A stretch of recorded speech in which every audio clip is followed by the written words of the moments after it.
The Paul Leslie Interviews. Hi, this is Herb Reed. First thing I'd like to do is acquaint your listeners to the fact that a lot of phony groups going around calling themselves the Platters, and they have knocked me out of a lot of work. It stopped me from working in a lot of places, and it's difficult for me to get work because people won't hire me because they can get those other people that are calling themselves the Platters so cheap.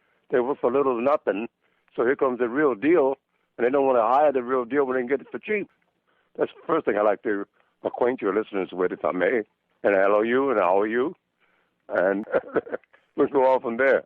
That's right. Ladies and gentlemen, you are listening to The Real Deal. This is Mr. Herb Reed, and it is with great pleasure that we're welcoming him. He's the legendary Herb Reed, and he is the original member of the Platters, except no substitutions. So Exactly right. Yes. So my first question, who is Herb Reed? I organized the Platters, and I named the Platters in Los Angeles, California. And I've been the leader of the Platters from the very, very beginning. And I've been working out here all over the world from the very beginning. I never retired. And so what happens is that we became so popular, the name is so popular that the demand was so great, you couldn't meet all the demand, so phony groups popped up calling themselves the Platters. That is what has happened. Tell all the listeners out there, what was life like growing up for you? Oh, it's terrible. America was a terrible place back then, you know. You couldn't go any place. You couldn't eat any place. You couldn't stay at no hotels. You couldn't stay at no motels. You didn't know if you could eat in this restaurant or that restaurant. So it was always a guessing game, and you had to have scouts to find out where you could eat or where you could sleep or where you could go, things of that nature. And very few taxi cabs would pick you up in the big cities and things like that. It was a terrible place back in those days. There was nothing fun about being a star back then. I've read that in many books. I wasn't alive. I was born in the 80s. But oh, you're lucky. Yeah. I have to ask, do you think that music played a role in improving race relations in this country? Oh, it did. It did. Without music, it would be still the same. Without music, it would still be the same. People would be so brainwashed in believing the worst of people that it would still be the same if it hadn't been for music. I read in a book that Harry Belafonte, when he was the number one star at the time, he couldn't eat at a restaurant that he was performing at. No, you couldn't. It's incredible. No, you couldn't. The same thing in Vegas. You could go out to Vegas and sing, but when you finished singing, you had to go back in a big banquet room where you were back there by yourself because you couldn't sit out at the bar and have a drink, or you couldn't go to a restaurant and have a sandwich. That's just the way it was. Tell us about the music that you listened to growing up. What kind of music did you like? Gospel music. Gospel quartets were my favorite people, and the Mills Brothers. The Mills Brothers. Right. Yeah, I could see you being in a vocal group. Right. How did you meet these other gentlemen, Joe Jefferson, Cornell Gunter, and Alex Hodge, that made up the Platters? Well, number one, you can forget about Joe Jefferson because he was just a kid sitting around on the porch. And one night we said that we're going to go to this amateur show. And I asked him, did he know the song? He said, yeah. So we took him to the amateur show with us. And he sang background of one song. And his throat swelled up so bad he couldn't sing the next day. And he couldn't sing at all. So we dropped him after one show, one amateur show. And what I give him credit for being there, I'll never know. How did the idea for the Platters come about? I know, and I want to stress this to all the listeners out there, the man we're speaking with, Mr. Herb Reed, he is the man that came up with the term, the Platters. I used to listen to jockeys refer to records as being Platters. That's where I got the idea, because each one of us was single for individual soloist artists, and I said, well, you a Platter, I'm a Platter, blah, blah, blah, blah. So I listened to disc jockeys there, and they used to refer to records as being Platters, and this way I was able to come up with the name The Platters. Can you tell us about meeting Buck Ram? Well, we were struggling in Los Angeles trying to put something together, and I heard that there's a guy from the songwriter from Chicago was in town, you know, so he had a little office out in Hollywood. So he was gouging around Los Angeles looking for talent that he could manage. So we somebody, I don't know who it was, met the guy and told him about us. And so we went out to see him. And then it took a while, but after a while, he became my manager. And when did you realize that the Platters had made it? You never knew. I never knew that. All of a sudden, people wanted our autographs and things like that, et cetera, et cetera. But, in those days, like we said, with all the prejudice and things like that, you never know if you made it or not. You could stay at a warm hotel that was not a hotel, but a rooming house. You could get a car maybe once every 3 years, something like that. But you never felt like it made it. Never. You never felt like it really made it. I'm being honest with you. You never felt like it made it. Never. Can you tell us about the experience of making a record for the first time? The first time, we didn't have no idea what the hell we were doing. And for the first time, we were singing too loud and too hard. And there's a lady that shook her head and said, no, no, no, no, no. So we quieted it down. And then but I'll tell you, it was a terrible experience. The first record we recorded, we did background singing, and they gave us $6 for the 5 people. And it took us from 9 to 2 o'clock in the morning.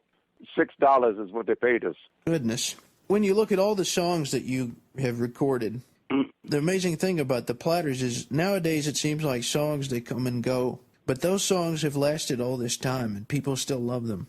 Do you have a favorite song that was recorded? The song that we favored, the Platters and me, is the songs that we did in the very beginning that never became a hit. And there's so many of them, I just can't even think of them. Da da da da da da da da da da da da da. I'm trying to remember this particular song. Da, da, da, da. I think it's "I Love You All the Time." I think it's one of them, but they never became hit records. The Platters and myself, like I said, we liked a lot of the ones we did in the very, very beginning, and the ones that became big hits, they were not our favorites, but they became big hits, so we can't talk about that. Now, about the other vocal groups of the time, did you fraternize with them at the time? Oh, sure. Everybody hung out together. We were all friends at the time. Everybody was good friends at the time. We liked each other. We liked each other's records. We liked each other's company. And if you want to meet somebody, you met them in New York.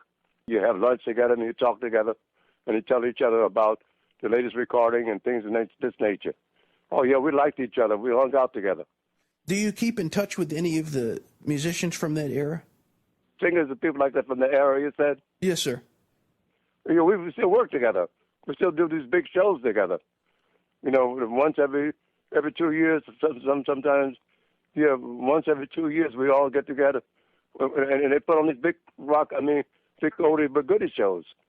Everybody. I just got to working what was it, 3 weeks ago?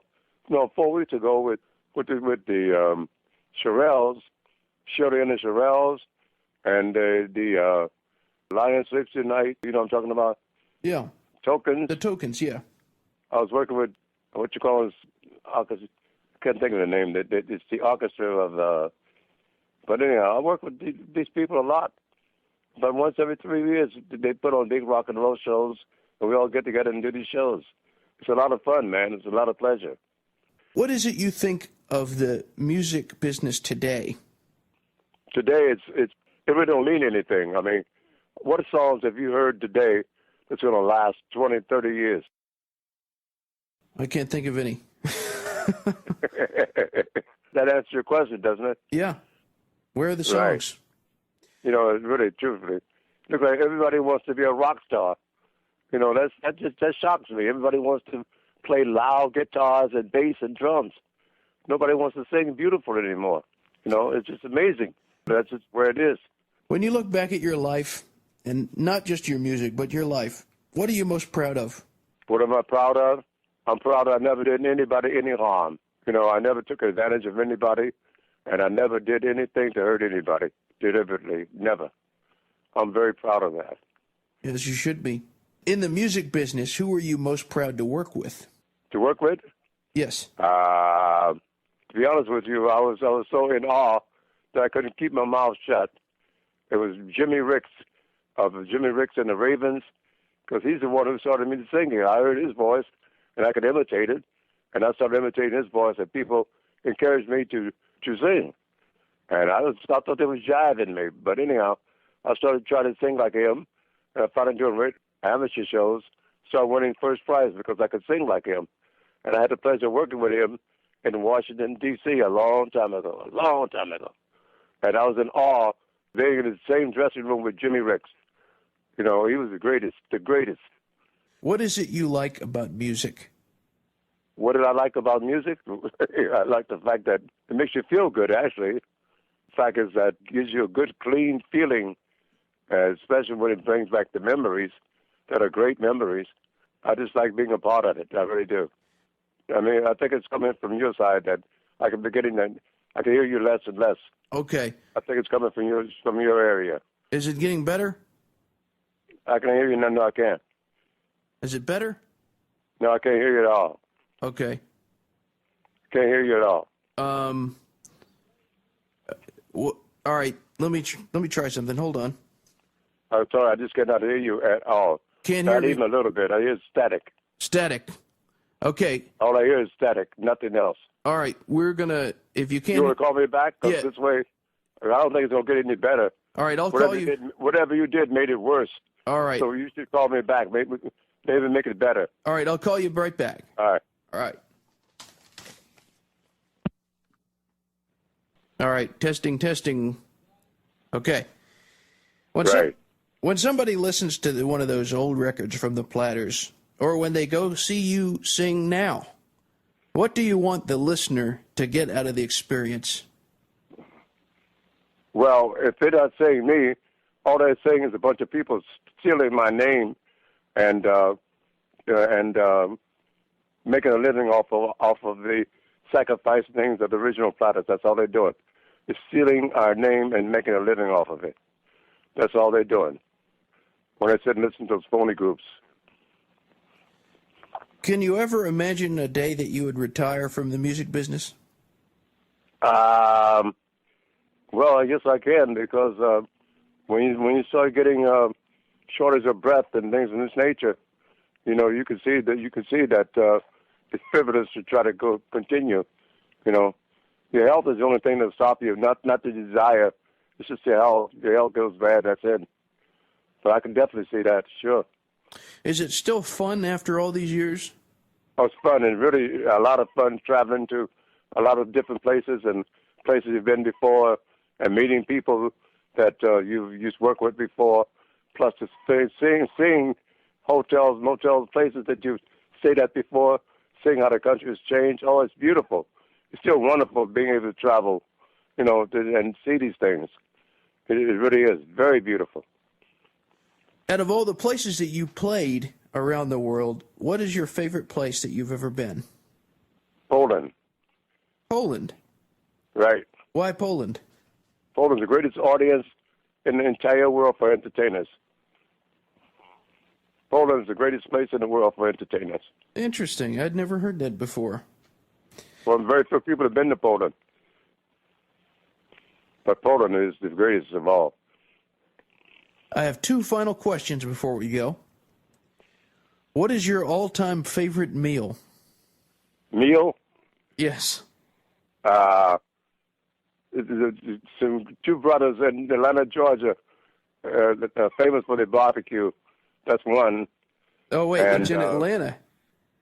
In Atlanta, Georgia. Well, that's our town, so tell everybody, what place is it? Can you remember? What's it again? What place in Atlanta? It's a barbecue place.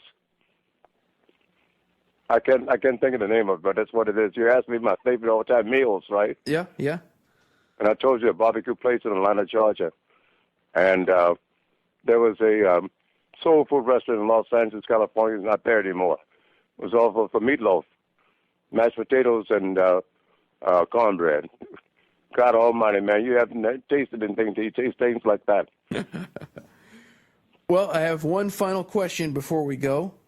This broadcast goes out all over the world. What would you like to say to all those people that are listening in? I would like to thank you, after all these years, for buying our recordings, for requesting our recordings on the radio, and for coming out to see us whenever you could. I'd like to thank you so very, very much for being so very, very nice to us in person. I met a lot of you, but a lot of would love to meet again before I go. And thank you so very much. Ladies and gentlemen, Mr. Herb Reed, the original Platter. Thank you so much for doing this interview. Man, you gave me a lot of time to thank the people. Thank you. I got to thank you because you keep us alive, man. You guys like you keep me alive, man. Thank you.